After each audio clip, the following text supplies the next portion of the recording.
तीन बहुओं के रवैये से सासू माँ बहुत परेशान थी। दरअसल बात ये थी कि तीनों बहुओं में किसी बात को लेकर अनबन हो गई थी। तब से ही तीनों एक दूसरे से मुंह फुलाए रहती थी। ना कोई सीधे मुंह किसी से बात करती, ना किसी का कहना मानती। पड़ोसी भी इस बात को जानते थे और जाने कैसे कैसे बातें भी करते। इसीलिए सासू माँ ने तीनों बहुओं को तुरंत अपने कमरे में बुलाया। मैं कई दिनों से देख रही हूँ, तुम तीनों अलग अलग सारे काम कर रही हो। ये सब नहीं चलेगा, तीनों को मिलकर ही काम करना पड़ेगा। सास की बात सुनकर एकदम से बड़ी बहू बोल उठती है। नहीं मम्मी जी, मैं इन दोनों के साथ कुछ नहीं कर सकती। मैं इस घर की बड़ी बहू हूँ, फिर भी ये मेरा कहना बिल्कुल भी नहीं मानती। अरे जेठानी जी, जानबूझकर मुझे डबल काम करवाती है आप, और छोटी मुझसे टेढ़े मुंह ही बात करती है। इन दोनों के बीच हमेशा सैंडविच बन जाती है मेरी, और मैं हमेशा आलू की तरह बीच में मसली जाती हूँ।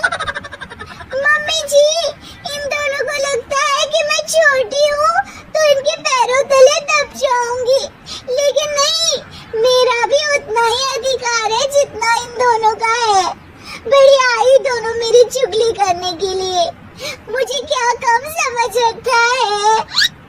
तीनों बहू एक दूसरे से बहस करने लगती है और सास दोबारा ये देखकर टेंशन में आ जाती है और सबसे कहती है, चुप हो जाओ, अब से तुम तीनों सारे काम एक साथ करोगी। आंख बंद करके एक दूसरे की बात सुनोगी। तुम तीनों इस बात को गांठ बांध लो, वरना अगली छुट्टियों में तुम्हारा अपना मायके जाना कैंसिल है। सास की बातें सुनकर डर के मारे तीनों हामी भर देती है। जी मम्मी जी, मैं समझ गई। हाँ मम्मी जी, जैसा आप कहें, आप जो कहेंगे मैं वही करूंगी।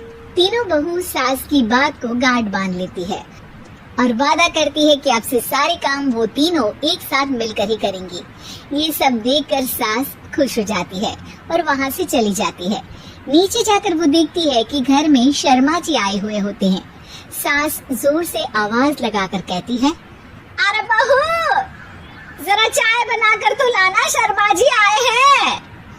सास की बात सुनकर तीनों बहू तुरंत किचन की ओर भागती है और चाय बनाना शुरू कर देती है।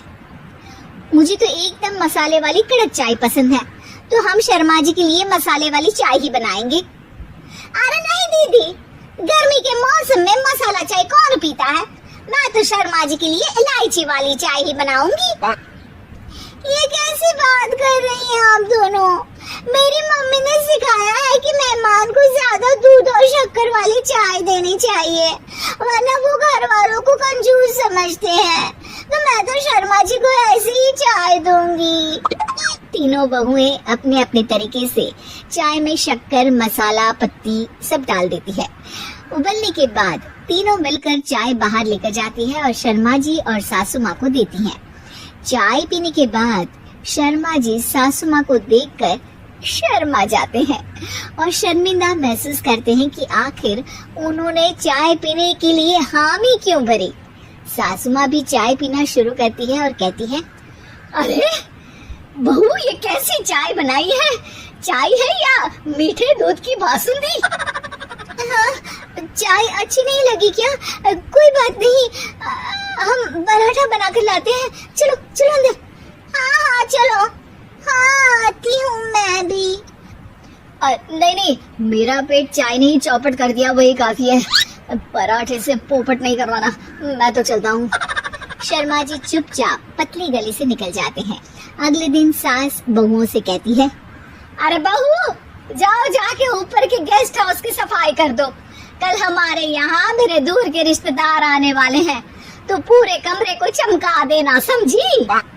तीनों बहू सास की बात को मानकर ऊपर सफाई करने चली जाती है और तीनों कमरे की सफाई चालू कर देती है।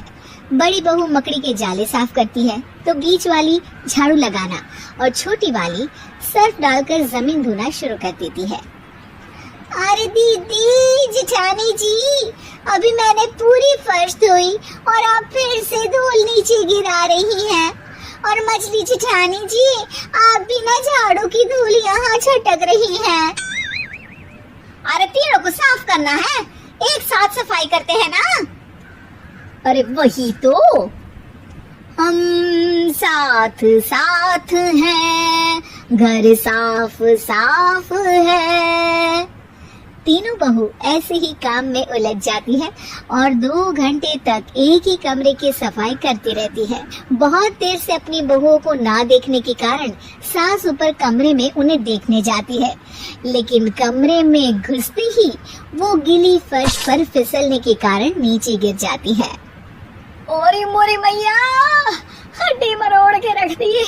आए मेरी तो कमर ही टूट गई रे। तीनों बहुएं सास को उठाती हैं और बिस्तर पर सुला देती है। अरे मेरे हाथ पैर दर्द कर रहे हैं, दबा दो आराम मिलेगा। हाँ जी माँ जी। अरे जी माँ जी, जी माँ जी। और तीनों बहुएं एक साथ सास के हाथ को दबाना शुरू कर देती हैं।